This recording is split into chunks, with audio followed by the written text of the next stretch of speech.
Linda was bigger than you are. Linda was a size bigger. You were up to size 24, Linda, and then you weren't feeling as confident and as good as yourself as Jane was, were you?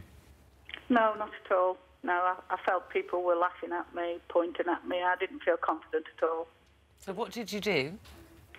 I decided to change the way that I eat, so I eat healthily.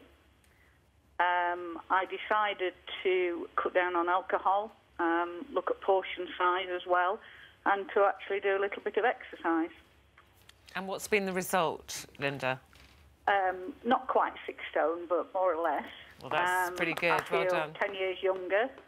My health is much better. I was on insulin 4 times a day. I now don't have any insulin at all. Wow.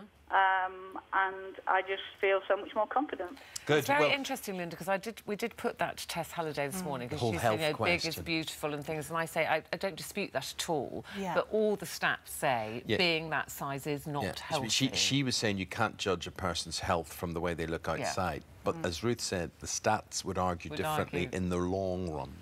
I think it's that you can look at all the research in this area and you can use it to prove any opinion that you have. There's so much contradictory evidence. I think ultimately what we need to do is realise that health is a lifestyle.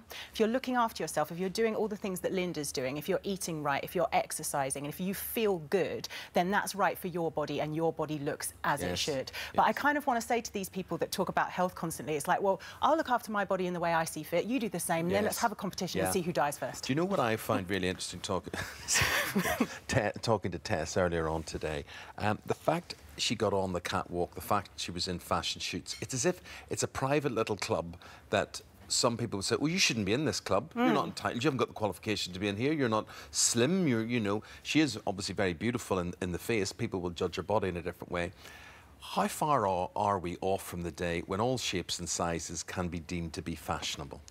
That's a really good question. I think the kind of middle ground is what's being missed. But the fashion industry, it's selling aspiration. If you look at a model or if you look at a clothing range and you think it's easy to attain, then how can they sell it to you? It's got to be one step removed from you, they would argue. The only thing they would argue, the only thing I would say, we listened to Jane, our first caller, and she says, you know, like, well, you know, I normally I feel good about myself, and Tess was saying she feels good about herself.